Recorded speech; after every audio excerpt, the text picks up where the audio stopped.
thousands of pages he had typed. So he was constantly thinking about how he's going to fulfill his life masterpiece of completing the Srimad Bhagavatam. And in the 1965 diary that we've been going through, we just have 2 days left that Prabhupada wrote in.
How will this man survive in the cold? So Prabhupada, he was walking around and he was taking buses and he was looking, where's the right place that I'm going to be able to perform my mission to my spiritual master? Next page down. So he was also writing letters. Now remember, Prabhupada had no real contacts in America. He had an unknown sponsor, that was Gopal and Sally Agarwal, and he had the address of Dr. Mishra, who was a Mayavadi impersonalist, sannyasi who dressed in Nehru suits. He had completely Americanized himself in order to be accepted by his American students. Other than that, he had no other contacts in America.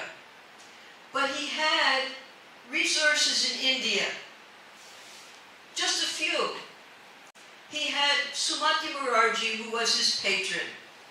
She supported him, she encouraged him, she gave him a free ticket, and she told him, until your mission is successful, do not come back to India.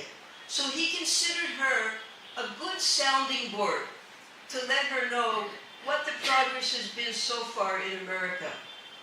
He also had his godbrothers. At that time, there was fratricidal war still going on in the courts. They had sold the printing presses to pay the court fees. All split up. The different god brothers took their mats, and the president of the Chaitanya Mat now was Bhaktivilas Tirtha Maharaj. And even he was not interested in helping Prabhupada unless Prabhupada surrendered everything to the Chaitanya Mat and gave up his ideas of independent preaching. So, but still Prabhupada was trying. He was trying to encourage his god brothers to fulfill this mission.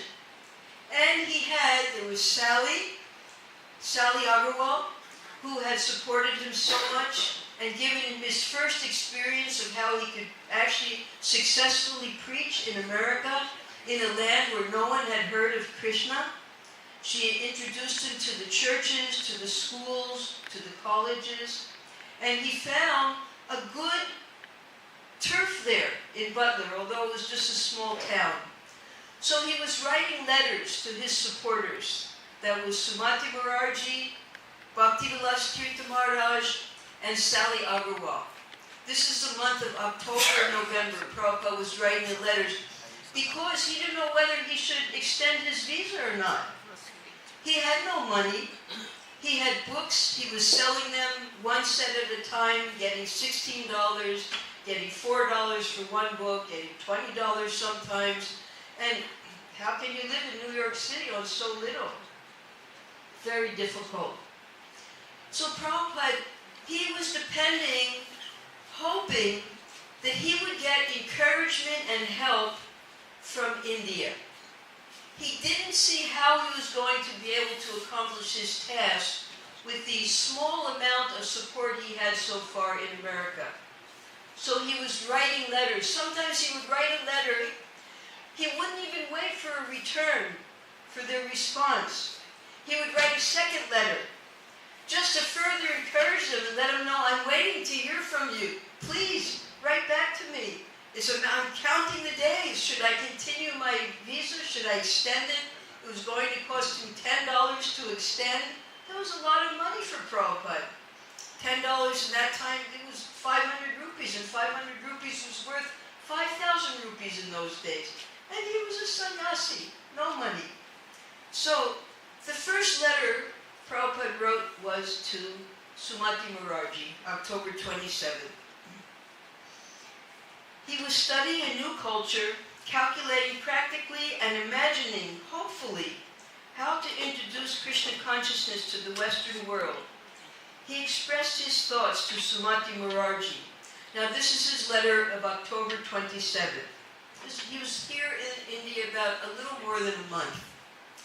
And Satsru Maharaj, because not to expand the volume of the book too much, he gave just a few little sentences of the letter. It was a very long letter. And then he paraphrased the rest of the letter. But we have the opportunity of eternal time here in Vrindavan.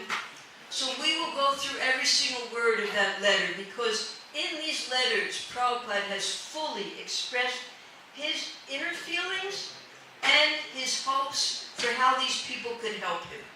So we'll go through this letter now. 27 October 1965. Madam Sumati Morarji, Baisad.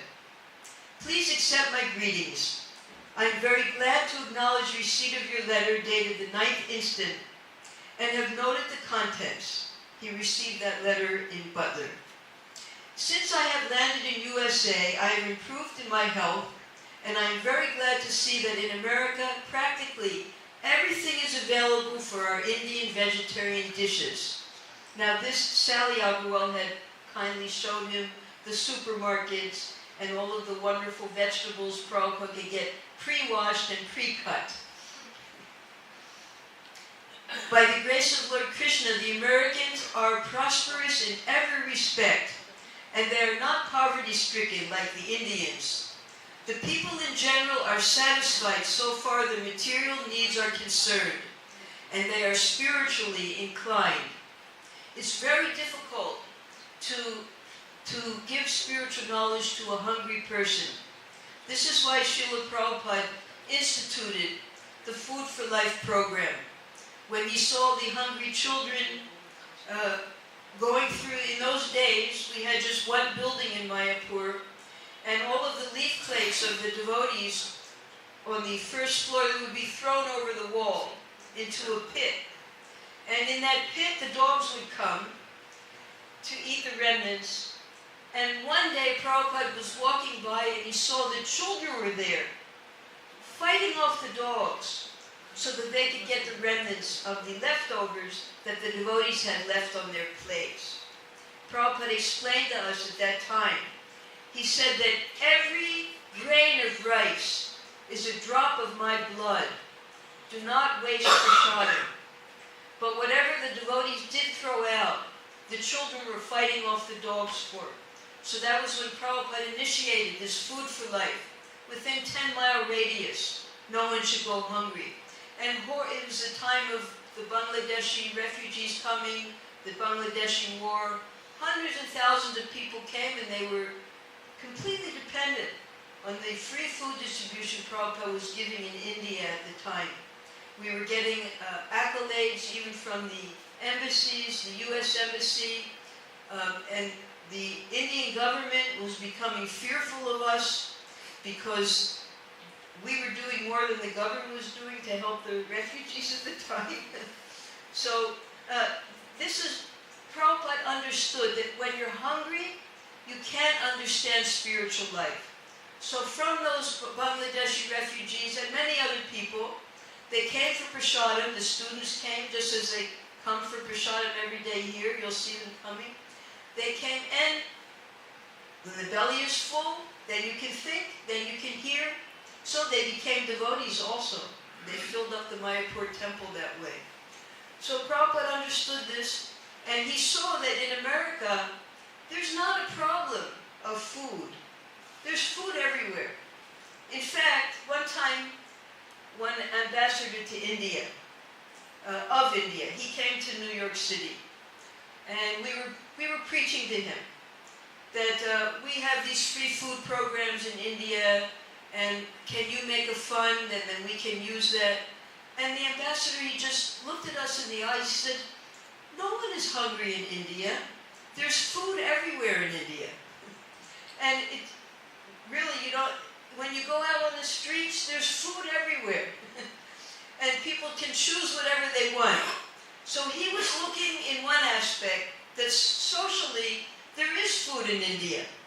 But because of greed and because of lack of stability and lack of equality, some people are hungry and some people are obese. The poor and the rich, and there's a big gap in between. So, Prabhupada saw in America there was not that gap. Everyone had food, and therefore they were able to appreciate spiritual life. They were looking for spiritual life. This is Prabhupada continuing to Sally. When I was in Butler, Pennsylvania, this is Prabhupada speaking to Sumati Morarji, writing to her. When I was in Butler, Pennsylvania, about 500 miles from the New York City, I saw there were many churches and they were attending regularly. This shows that they are spiritually inclined. I was also invited by some churches, church-governed schools, and colleges, and I spoke there, and they appreciated and presented me some token rewards. Prabhupada instructed us in America, when we first went on preaching programs to schools, to colleges, churches, things like that, he said, when you go, they must give an honorarium. That means they have to give some gift for our going there. Otherwise, they'll take us cheaply. So Prabhupada, when he went to lecture in these places, they would give him an honorarium, or as he called it, a reward. When I was speaking to the students, they were very much eagerly hearing me about the principles of Srimad Bhagavatam. Rather, the clergymen were cautious to allow the students to hear me so patiently. They thought that the students may not be converted into Hindu ideas, as it is quite natural for any religious sect. But they do not know that the devotional service of the Lord, Sri Krishna, is a common religion for everyone, including the Aborigines and the cannibals in the jungles. Because it's only the Supreme Lord who creates Dharma. And there are different categories of Dharma according to the capacity of the human being to understand. So even the cannibals, they have a way to worship. It might be in the mode of the grossest ignorance, tamagun, but they still worship something supreme. Prabhupada gives the example that in the jungles, the people, the Aborigines, they worship the crocodiles because the crocodiles are the most powerful. They can't be defeated. So they worship the crocodiles to appease them. We have the example of Fiji. In Fiji, there's still Kalia there. Kalia, and there's so many snakes there. So they worship the snakes there, just to appease them, to keep them happy. So there's always the human being by nature, they look to something superior to themselves and they worship that thing. And ultimately, Krishna explains in the 8th and the 9th chapter of the Bhagavad Gita that ultimately they're worshiping me. Although, and I give them the faith by which they're performing these different types of worship. But in truth, I am the giver of all of their rewards, of everything that they're asking for from their lords. So this is a picture. We're doing book distribution to the colleges, to the churches, and we have here, even in India, and it's especially in the Western countries, interfaith, the interfaith societies. So all the different types of religions, we bring them together, we invite them to the temple, and they share their common beliefs of God, so that we can see the similarities in all of the different religious principles. So one time we were having a program at the Delhi temple when it was just open. We had our big auditorium for the first time, and all the interfaith heads of their churches and temples and mosques, they all came together. And the temple president, he was giving out nice big pictures of Radha and Krishna to everybody there, just as a gift. But he didn't give to the mullah of the mosque. He thought that it would insult him. So when everyone had gotten their gifts, they all came onto the stage and they came up. The mullah, he runs up to the stage and he says, "Why you didn't give me one?"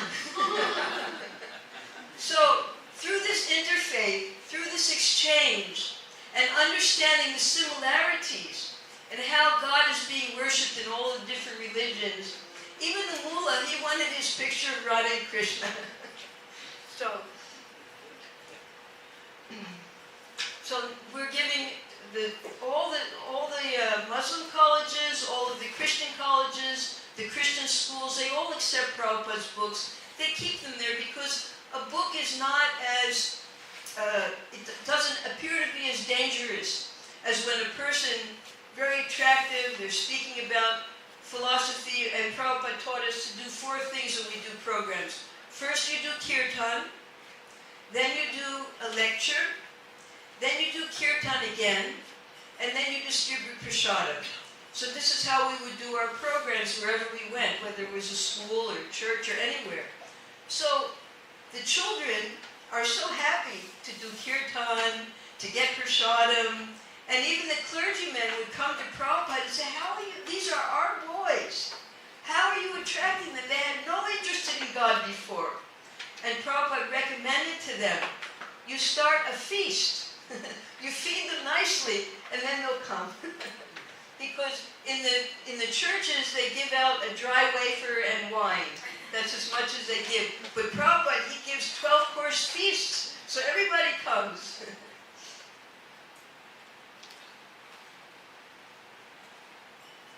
Anyway, so far I have studied the American people.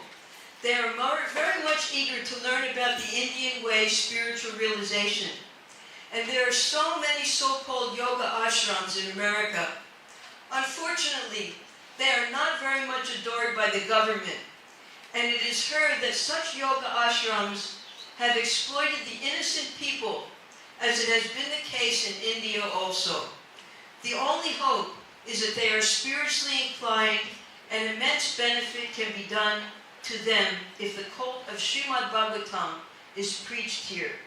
So this is during the 70s, 60s and 70s in America. One incarnation of Krishna appeared in America, and he called himself Guru Morarji, and he used to dress up as Krishna, and his parents acclaimed that he was actually an incarnation of Krishna. So he was fooling hundreds and thousands of people because no one knew who Krishna was. And this is just one of his pictures. His name was, I think, Pratap Rawat, something like that. And although he was having hundreds and thousands of followers in the West, he decided, these ones that I have in color are not part of the letter. It's explanation for what Prabhupada is writing about. It's only to be expected that any person who claims to be an incarnation of God and actively promotes himself as about to bring in 1,000 years of peace on earth, hires the largest indoor space on the planet, even releases an astrological press release, and invites tens of thousands of followers and some alien space travelers to join him in unveiling the details. There will be a certain degree of media attention. This attention turned out to be critical, very critical, and dismissive, and praying Rawat himself, the Guru Morarji, received the worst of it. So what happened finally to this incarnation of Krishna was, he fell in love with his secretary, and he married her, and then his family decided that actually he's not the real incarnation, his brother is the incarnation. So this is how the Americans were being befooled by the so-called yogis and swamis who were coming from India. The American public also give reception to the Indian art and music. So many of them come, and every one of them is given good reception.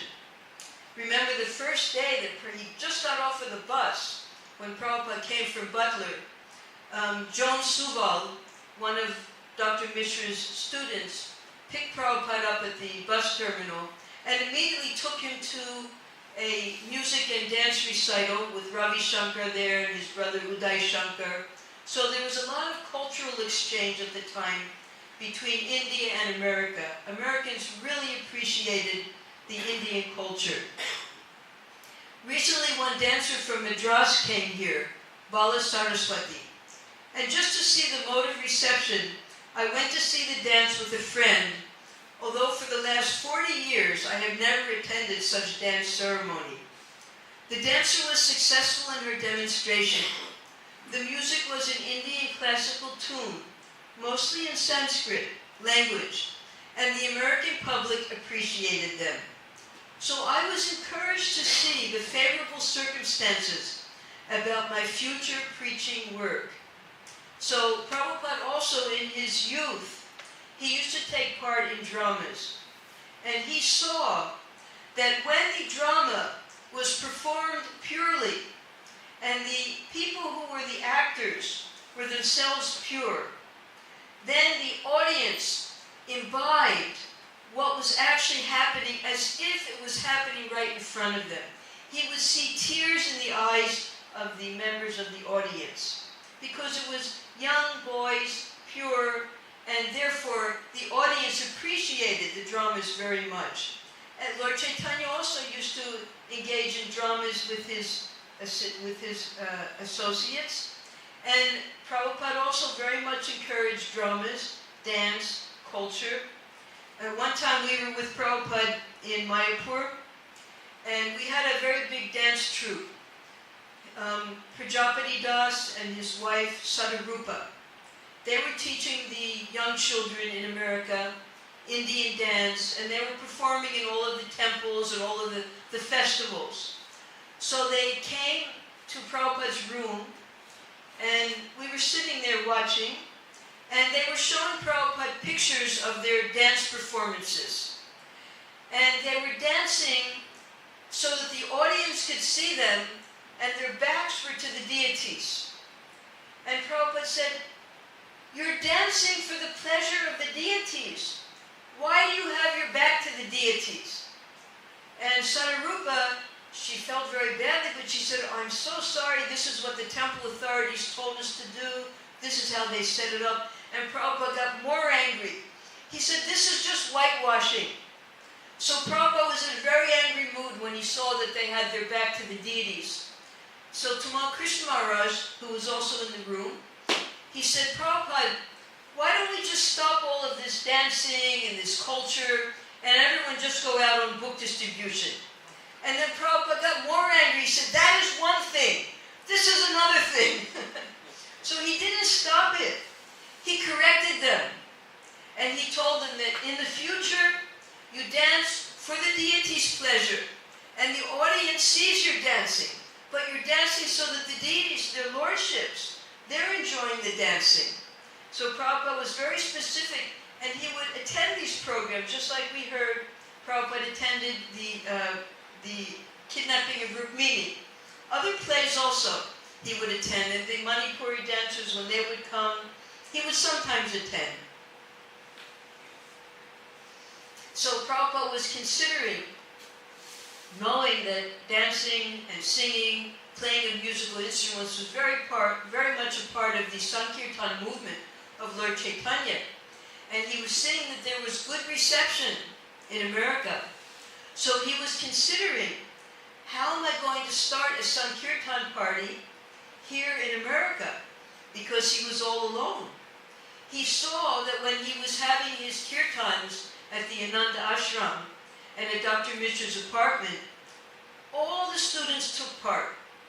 Even they weren't interested. The singing and the dancing was so nice, they would get up and start to dance. And Dr. Mishra himself loved Prabhupada's singing. He said he had never met a man who sang so much. And it was celestial. He used very nice words to describe Prabhupada's singing and dancing. So yes, it was very much appreciated. But how was Prabhupada going to do it? He was thinking he would have to import from India. The Bhagavad cult is preached also through the art of music and dance, as it was done by Lord Chaitanya. I am just thinking of introducing the very same system for my Bhagavatam preaching, but I have no means. The Christian missionary people are backed by huge resources, and they preach the Christian cult all over the world.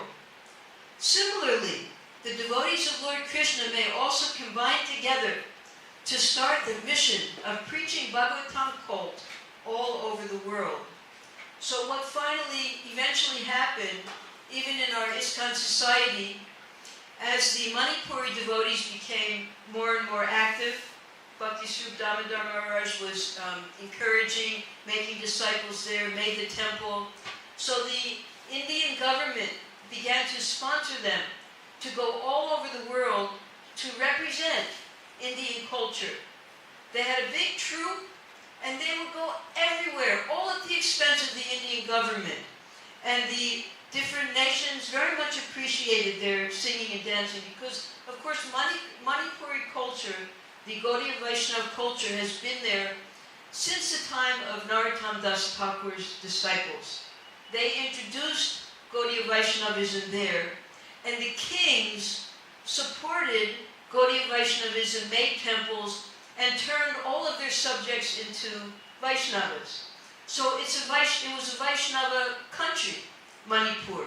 And therefore, their portrayals of the Rasa Leela and the Krishna Leela are very refined, very beautiful, and the Indian government itself supported and sent them as representatives all over the world. And these were all ISKCON devotees. So Prabhupada, he was reflecting that the Christians, particularly the Catholic Church, when we first came here and there were no temples, we went to Pune. Now we know in Pune, we have a gigantic congregation there, thriving temples. When we went to Pune to distribute books, there wasn't a single devotee there. We had one life member. We had nowhere to stay, so we stayed in a Catholic missionary. it was a leprosy, they took care of leprosy patients.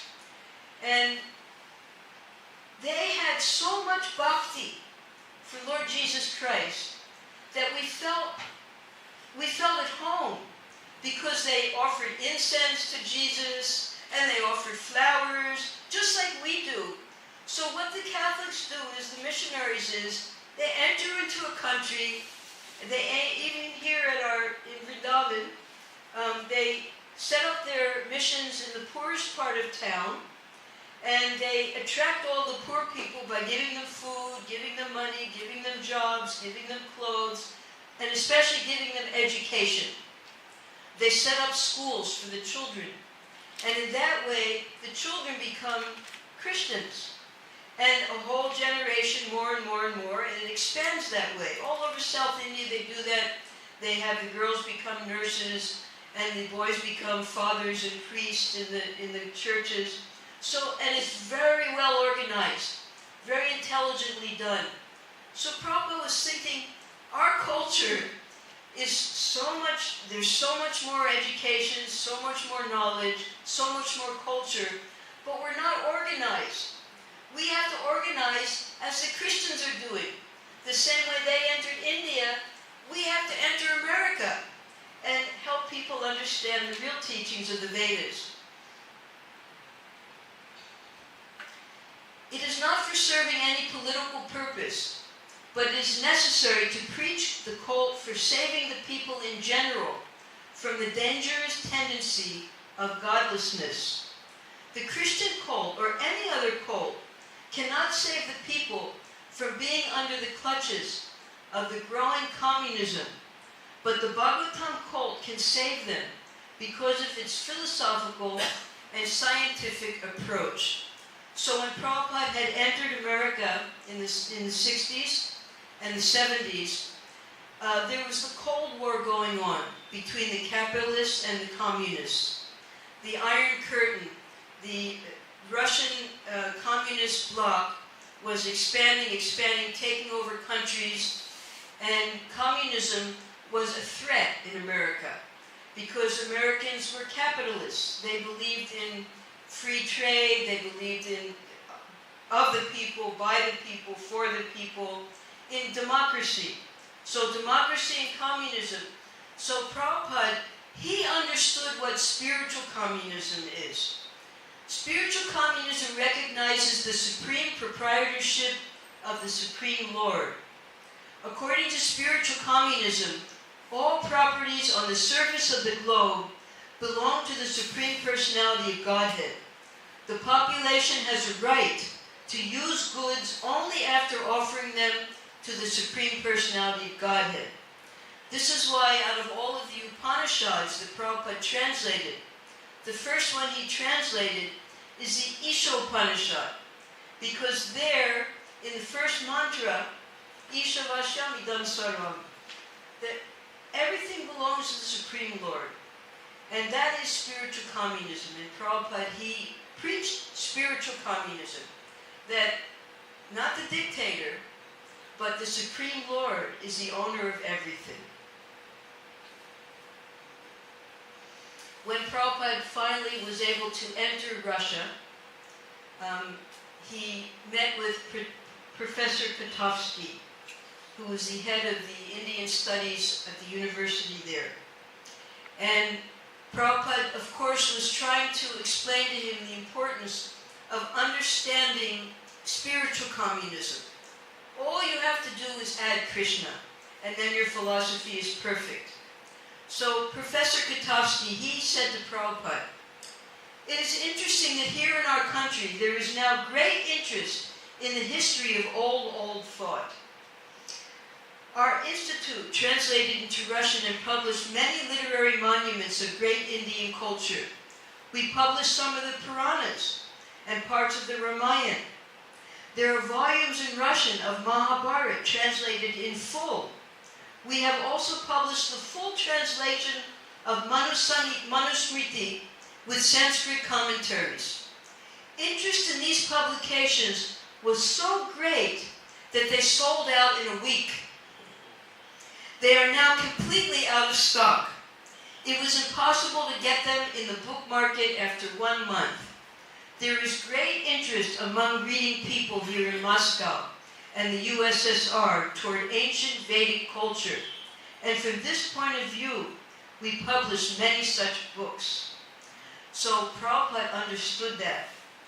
After Prabhupada had entered into the Western world, and he was planning his next phase, how to enter into the communist countries, he said that the people are innocent.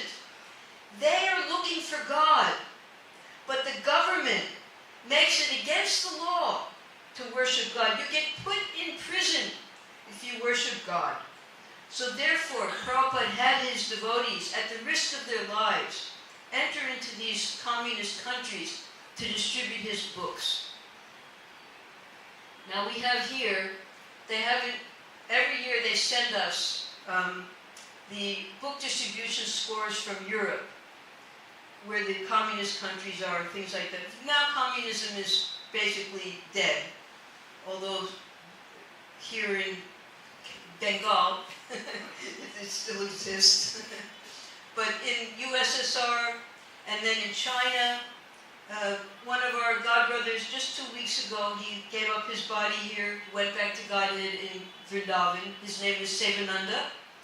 And he printed the first volume of Bhagavad Gita in Chinese, translated by our godbrother Sumati Sutta.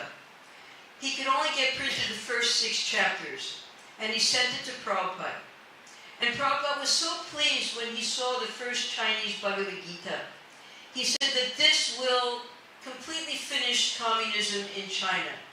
And Sevananda, who had been preaching for 20 years in China, he said that's exactly what happened. Because now, of course, the Chinese devotees, they're being blocked, they're not allowed to get visas.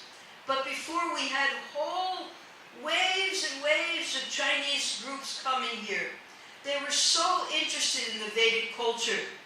So Sevananda explained that now communism, it doesn't exist anymore. They've switched over now. They say communism, but it's actually not real communism that they're practicing.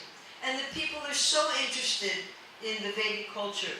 Devotees like Atmaram, he goes regularly, supported by the cultural organizations, sometimes by the government, to perform his bhajans and sankirtan in China. So they have an exchange. And the Chinese government, they translated Srimad Bhagavatam for us and printed it for us. The most amazing thing.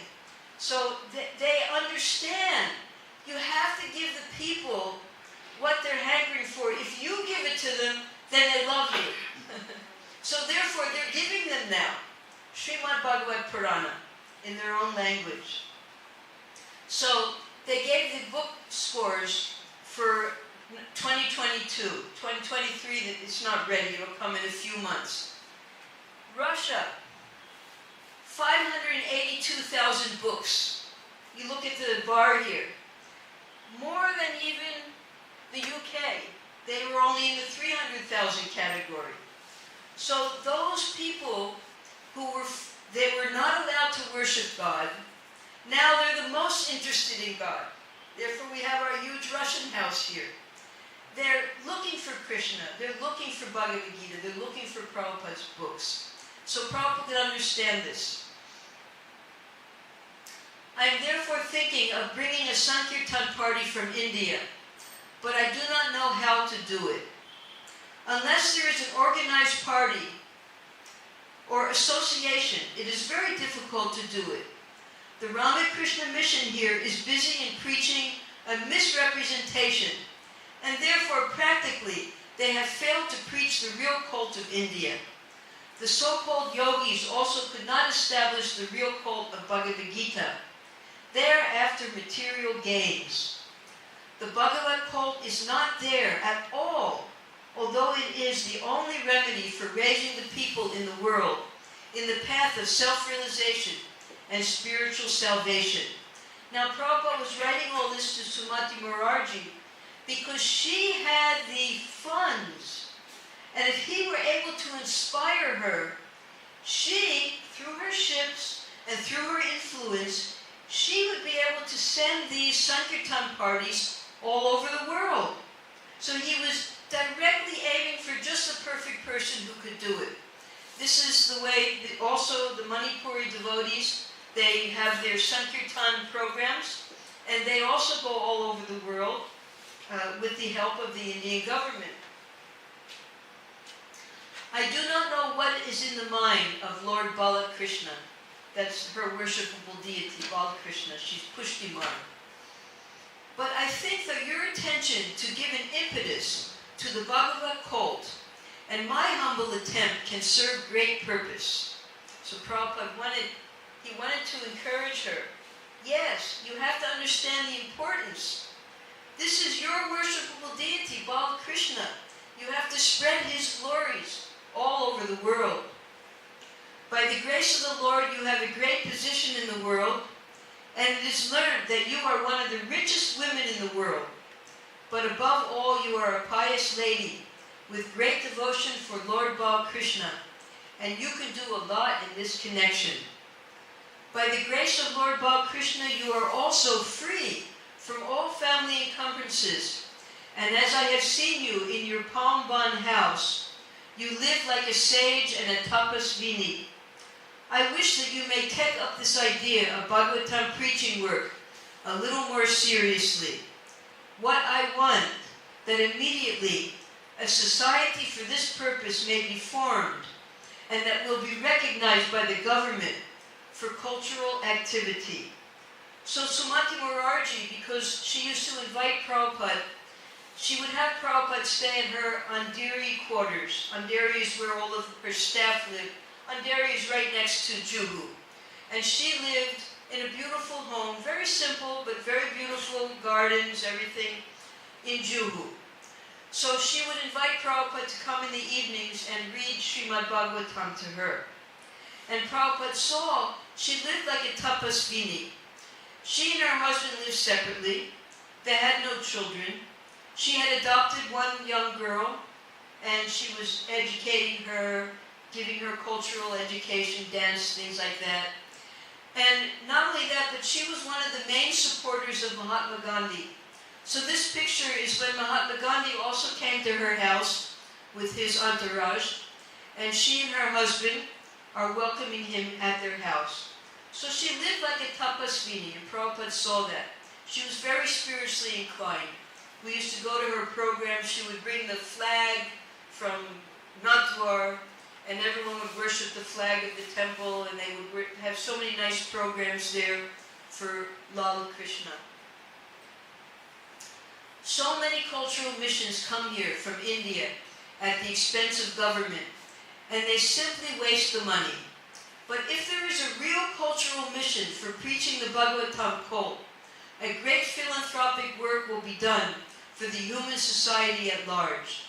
I am just giving you the idea, and if you kindly think over the matter seriously and consult your beloved Lord Balakrishna, surely you will be further enlightened in the matter.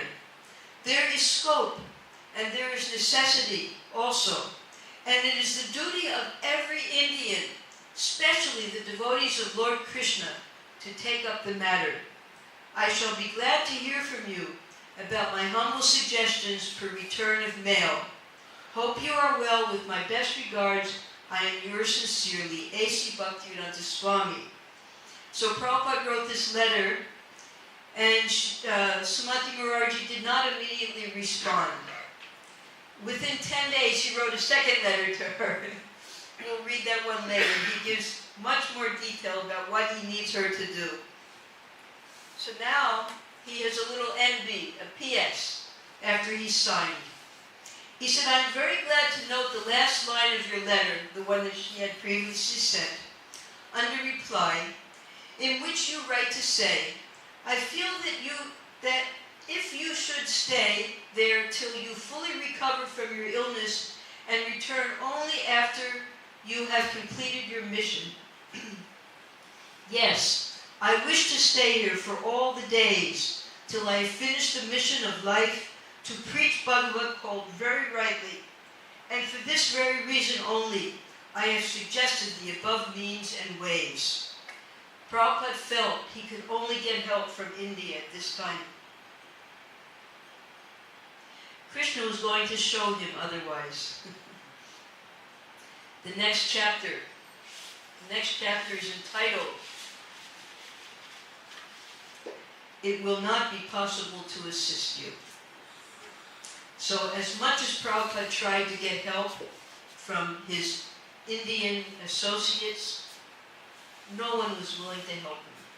And then Prabhupada had to see seriously, how was he going to perform his mission with the help of the American devotees?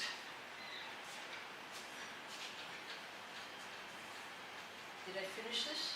Yeah. Okay. All right. Now we have a letter that Satsuru Maharaj did not mention in the Lilamrita, but it's a very important letter because, again, who does Prabhupada have in America? He has the Agarwals, he has Dr. Mishra at this point. And Prabhupada's wandering around New York City. He's not wandering aimlessly. He's looking for the bookshops. He's looking for buildings where he can make a temple. And as he finds the bookshops, all of his books are in Butler, Pennsylvania. So he's written several letters to Gopal. Gopal doesn't respond. He's busy. He's an engineer. He's working hard. So he writes to Sally. My dear daughter Sally, I am so glad to receive your very affectionate letter of the 3rd instant and have noted the contents carefully. Yes, I have got this nice typewriter by the grace of the Lord, and I am very much satisfied with it working. Before receiving your letter under reply, I have sent 2 letters both to you and Gopal. I understand you have received them. In one of them, I have requested Gopal to dispatch 25 sets of books to Paragon Book Gallery. Excuse me. And I'm anxious to know if the books are already dispatched. Now, this particular book gallery, Paragon Book Gallery, they specialize in Oriental books. The husband and wife who opened it, they had fled Europe because of the Nazi takeover in Europe in the 40s, 30s and 40s. The Jewish people had to flee in all different directions. They fled to China, to Shanghai, and they opened up a bookstore there until the war was over. And then when the war was over, they came to America. And in their bookshop in Shanghai, China, they sold many books of Chinese culture. And they became very attracted to Oriental culture there. So when they came to America, and they saw that Oriental culture was not very well known or even available in America, they opened up an Oriental bookshop. Oriental Bookstore of America, they called it. Paragon Book Gallery. So they were very enthusiastic to receive Prabhupada's books. They wanted 25 sets. That's a very big order for Srila Prabhupada. But he needed Gopal to send it. So, finally Gopal did send it. We have a little note here in Prabhupada's diary.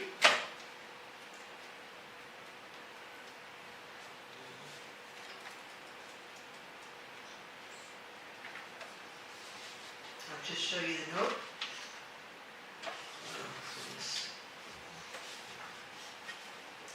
We'll see it here later. Regarding a reminder for my good cooking, I am very much thankful to you, and next time, when I shall go to your home, I must serve you with good lunches without fail. Now I am far away from you, otherwise I would have at once gone to you and entertained you with such lunches. I am anxious to learn about the health of you all, especially your little children. Prabhupada was very gracious, and he gave a lot of attention to children especially. How is your naughty daughter Kamala? Please offer them my love and blessings, and so also accept both of you. Please write to me occasionally, and as Gopal is not accustomed to reply promptly, I shall henceforth write to you. Did you meet your good father and mother in the meantime? So remember when Prabhupada first arrived in Butler, Sally was so awestruck by Prabhupada that she had her parents come. I think they were from Ohio. She had them come all the way to Butler to meet Srila Prabhupada and attend his programs in the evening.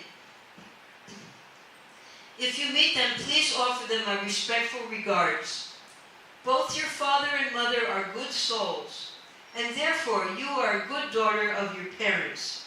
I remember all of you always. So we have a mango tree here. Because Srila Prabhupada, he was so encouraging. Prabhupada wrote the same thing to me. Prabhupada wrote, both your father and mother are good souls, and therefore you are a good daughter of your parents. So when I wrote to Prabhupada, I was very young and I'm very attached to my parents. I said my parents are becoming interested in Krishna consciousness. And Prabhupada wrote back to me, he said, you are very nice, so your parents must be very nice also. Mangoes come from the mango tree. So Prabhupada, the smallest thing Prabhupada was able to encourage. And even that encouraged my parents because he was complimenting them. By complimenting the daughter, he was simultaneously complimenting the parents. Mangoes come from the mango tree. Please offer my good wishes to your friends who still remember me. I shall meet them again when I go to Butler. I like Butler more than New York, and especially the quarters in which your home is situated. Had I had the means to rent a house independently, I would have gone back again to Butler and hold my Bhagavatam discourses daily with good friends. So far I have studied the American minds. They are eager and apt to receive bhakti called of Srimad Bhagavatam because the Christian religion is based on the same principle. My mission is not to turn anyone from the affiliation of a particular religion, but I want to let them know more knowledge about God and devotion. So, many of you might know that today is Easter Sunday. But you might not know what Easter Sunday is. So Easter Sunday, what happened was the pagans, the Romans, they put Jesus Christ on a cross. It's called the crucifixion. They nailed the hands and the feet onto the cross, and they let the person die there. It's a form of torture. Torture is death. Anyone who doesn't accept their government. And because he was preaching about God, and they had Roman gods, and he was preaching about the God of the Bible, therefore they crucified him, and he died. On Good Friday, he died. That was 2 days ago, Friday. And then on Sunday, which is today, Easter, he came back to life. And he went to meet his disciples. And he gave his disciples last instructions, and then he entered into the sky and went to heaven to be with God. So this is the day when he went to heaven to be with the Supreme Lord, went to the spiritual world. Easter holds profound significance for Christians worldwide. It commemorates the resurrection when he was reborn, came back to life, Christ after his crucifixion. Beyond its religious connotations, Easter also symbolizes themes of rebirth, rejuvenation, and the triumph of light over darkness. So this sounds very much like our holy festival, the celebration of spring, rebirth after a cold winter. And we have Diwali, the triumph of light over darkness. So these same principles you'll find in all religions. So today being that day, Prabhupada understood that. Having gone to the Scottish Church College, he understood the Christian mentality. We've gone over time. This is the Paragon book order, and yes, Gopal did send it, and we'll continue with this letter next week. Hare Krishna. Hare Krishna.